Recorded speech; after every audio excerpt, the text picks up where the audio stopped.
Today we will try to know about airborne based platforms. So what are airborne remote sensing platforms? We have discussed remote sensing platforms, ground based remote sensing platforms. Now today we will try to understand airborne based remote sensing platforms. As you know, airborne platforms were the sole non-ground based platforms for early remote sensing work. Aircraft's remote sensing system may also be referred to as suborbital or airborne or aerial remote sensing system. At present, airplanes are the most common airborne platform. Other airborne observation platforms include balloons, drones, which are also known as short spy aircrafts, and high altitude sounding rockets. So these few airborne platforms are to be used for collecting data or information from the air of the surface features of the ground. So I will repeat and explain these airborne remote sensing platforms so that you can get them easily. Airborne platforms जो होते हैं ये air में इस्तेमाल किए जाते हैं और इनके ऊपर जो सेंसर्स माउंट किए जाते हैं, लेकिन ये नॉन ग्राउंड बेस्ड प्लेटफॉर्म्स होते हैं। जब हमने देखा कि इनके बारे में या जानने की कोशिश की, ये जो एयरबोर्न प्लेटफॉर्म्स होते हैं ये अर्ली रिमोट सेंसिंग वर्क के लिए ज़्यादा इस्तेमाल किए जाते थे, जैसे एयरक्राफ्ट रिमोट सेंसिंग सिस्टम, जिसको हम सब ऑर्बिटल या एयरबोर्न या एरियल रिमोट सेंसिंग सिस्टम के नाम से भी जानते हैं।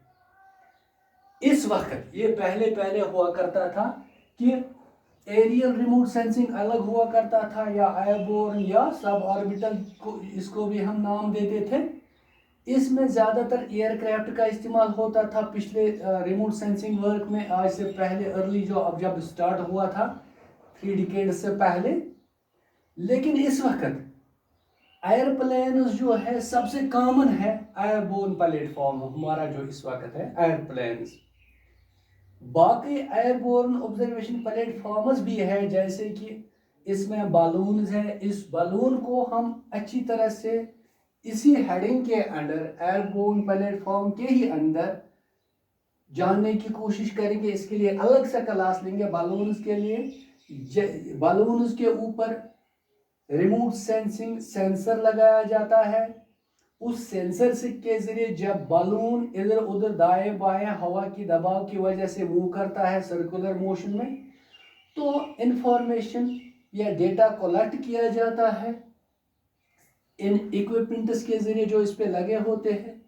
इसी तरह से ड्रोन्स का इस्तेमाल किया जाता है, जिसको हम शॉर्ट स्पाई भी कहते हैं। आजकल जो अच्छी तरह से आप इन चीज़ों से वाकिफ है, ड्रोन्स क्या होते हैं।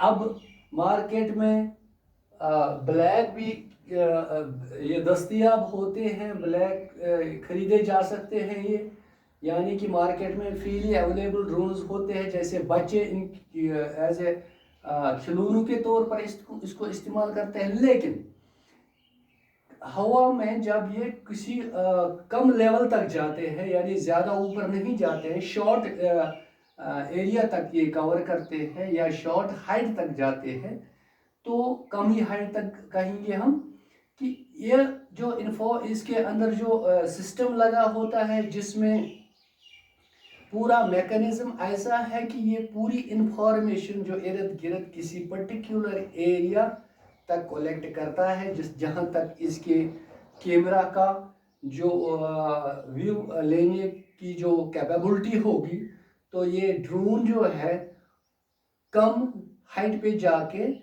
किसी लेवल तक ये इस व्यू का जो डेटा या इंफॉर्मेशन कलेक्ट कर सकता है। जैसे इसकी एग्जांपल ड्रोन्स की, जैसे आपने गेम्स में देखा होगा, स्पेशली जब क्रिकेट मैचेस जब होते हैं तो उनके ऊपर आपने देखा हो स्टेडियम्स के ऊपर वो ड्रोन्स मूव करते हैं, वो कलेक्ट करते हैं इंफॉर्मेशन और व्यू भी करते हैं अच्छी तरह से, और क्लियर और करेक्टनेस उसमें होती है। और एक प्लेटफॉर्म जिसको मैंने बताया है, अर्ली वर्क जब रिमोट सेंसिंग का हुआ करता था, एयरक्राफ्ट्स को इस्तेमाल किया जाता था, आज भी एयरक्राफ्ट्स का इस्तेमाल होता है। और हाई ऑल्टीट्यूड साउंडिंग रॉकेट्स जो आपने देखे होंगे, जब आवाज़ पहले आती है फिर रॉकेट्स मूव करते हैं साउंड के साथ, तो उन पे भी ये सेंसर्स लगाए जाते हैं। उन सेंसर्स के ज़रिए या पूरा मैकेनिज्म जो रिमोट सेंसिंग सिस्टम सेंसर्स का जो होता है वो लगाया जाता है इन प्लेटफॉर्म्स के ऊपर पेलोड के मुताबिक। फिर ये कलेक्ट करते हैं इंफॉर्मेशन डेटा जो ज़मीन की सरफेस पे मुख्तलिफ चीज़ों का या जो हमारी नीड होगी उसके मुताबिक हम एयरबोर्न प्लेटफॉर्म्स के ज़रिए कलेक्ट करते हैं। तो इस जो क्लास जो हमारा था सिर्फ इसलिए कि कौन कौन सा airborne platform remote sensing platform है जो हम बहैसियती एयरबोर्न प्लेटफॉर्म इस्तेमाल करते हैं। जिसे मैंने बताया आपको याद रखने की ज़रूरत है, बालून्स, ड्रोन्स, एयरक्राफ्ट या एयरप्लेन्स और हाई ऑल्टीट्यूड साउंडिंग रॉकेट, 2-5 याद रखने की ज़रूरत है। और फिर इनमें से हम इनको अच्छी तरह से अलग अलग क्लासेस लेंगे जिनमें हम बैलून्स को, ड्रोन्स को अच्छी तरह से जानने की कोशिश करेंगे इन द नेक्स्ट क्लासेस।